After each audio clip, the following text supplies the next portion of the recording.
until we move forward. So anybody asking me questions, I'll just have to move past it and say I can't talk about it right now. But other than that, really proud of the young guys. Did some really special stuff out there on the floor defensively tonight. The only, the down, if I had any downs, was again 16 offensive rebounds. But I get it with young guys. When you're blowing teams out, start not focusing on the small things. You start doing things you want to do. And we're not good enough to do that yet because we're about to go on the road and get a test. But other than that, to hold them to 24% from the field for the game, just to me, is major. Obviously, we didn't shoot free throws well tonight. We shot 90% last game and didn't shoot so well this game. So, we got to clean some things up. But having a young team, I'm really proud that they can just take their games to different levels every game. Coach, I know you can't comment on the situation specifically, but how tough was it to come out and coach after a tough day like that? It just is what it is. We know we have to focus to come out. We still had a task ahead of us. And UIC, even though they were down players, they were definitely capable, especially if their better players got hot tonight. And we did a great job on him. So, we knew we had to stay locked in no matter what was going on. In your last press conference, you said you got to block out all the negativities. So you got how are you going to carry this forward going forward? It is what it is. We just have to do that. Right now we're in a season. We're right in the heart. Like at the beginning of the season, we got some tough games coming up. And this next one is the toughest thus far, and we just got to stay locked in and block out the outside noise. Coach, you mentioned about bad habits. How worried are you about that throughout the season as you blow teams out, picking up? I'm a little worried about that because young teams, man, they're not getting the point that it's not about this game. It's about going forward and how we have to win. Most teams in our league, especially, their offensive rebounds is a part of their offense. And you got to box out or you got to get in the fight and get rebounds. So I don't like it when I see 16, 17, 23 offensive rebounds in games for the opposing team. Coach, can you just talk about where you thought James' mindset was going into this game and how he was able to perform tonight with all that was going on?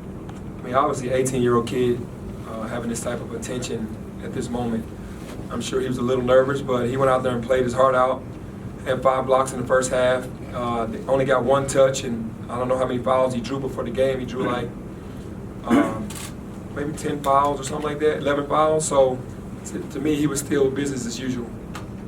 I understand you have to be silent about this, but I just gotta ask, why was the decision made to allow him to play tonight, and will he continue to play while the injunction is in place? I can't talk about the first part, but he will continue to play. Penny, percentage-wise, over the last 48 hours, how much have you been able to focus on strictly basketball, and then how much other stuff has occupied your thoughts? I've been able to do a pretty good job of continue to recruit guys that want to come here, and then also stay focused on the team and getting them prepared for these tough games because every game is tough and every game plan is different. So I've been able to lock in on that. Really, you have to really block out the outside noise and just really lock in on your team and principles and things of that nature because we want to do something special this year. Coach, James got off to a slow start offensively, but Boogie pick up the slack. That's what you're looking for from everybody. When somebody go down, somebody else to pick up the slack. Well, yeah, this is the type of team that, we have so much talent that any given night it could be anybody. But we knew that they were going to play James differently. We knew that they weren't going to give him the lob. We knew they were going to play him physical. It happened all through high school. Them trying to take his legs out, push him off the block, not let him rim run, and he's going to be the focus. So now these other guys, are very more than capable. So if you're going to do that to James, then we're going to kill you from out here. So that's how the team should be thinking, and James should still keep playing hard, which he did. Penny, as a player, obviously you played in hostile environments, and while you're not playing on Oregon's campus, you are going to the state of Oregon, and we know how students can be, especially when they have some things that they can knock you on. How are you going to prepare your team knowing that you're going into this hostile environment, their first road game, and again, things that are happening today certainly will be used against you by that crowd? Well, we'll definitely have a great game plan, and we'll try to prepare this young team as much as we can. But obviously, when you get to the game, you can't say what's going to happen when they finally get to the game. all we're going to do is just try to keep our principles in front of us offensively and defensively. Things are going to be said everywhere, but we have to stay focused on what we're doing. All right, Penny. Maybe a conversation, maybe during the start of the season.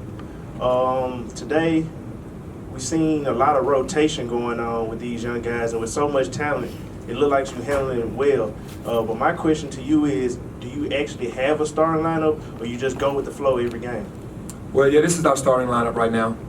You know, like I said last game, obviously DJ Jeffries, Alex Lomax, and Tyler Harris, those guys.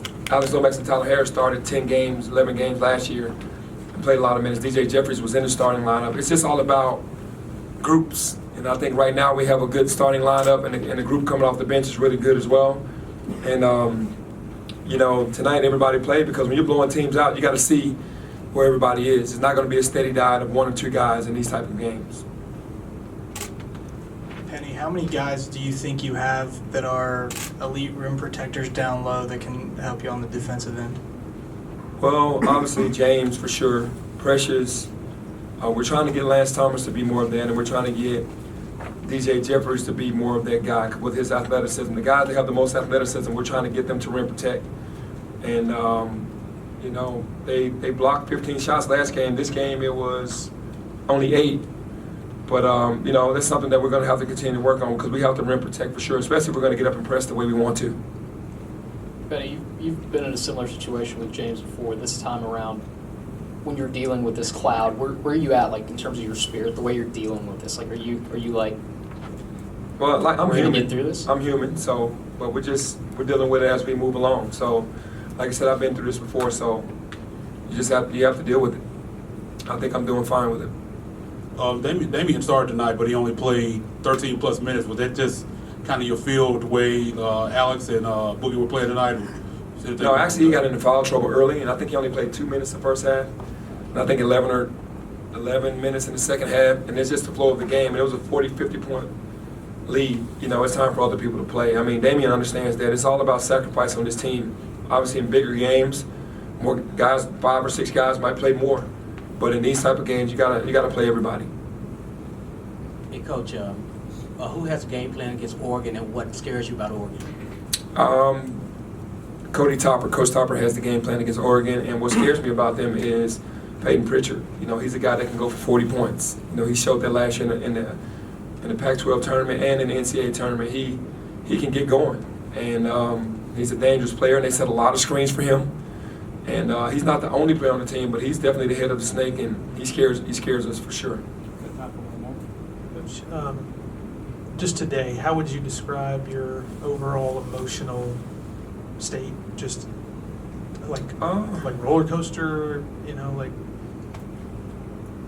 I guess you can say that. I guess you can say roller coaster. But we knew we had a game, you know. And as a coach of this team and a leader of this team, you have to snap out of whatever it is as fast as you can, and then be ready to coach. And the guys performed great tonight. We had a great game plan in with Coach Miller, and you know, earlier in the days, you know, you're trying to figure out how to do things for the guys and to get them comfortable, and you know, but it was a roller coaster day. All right, thank you. Thank you.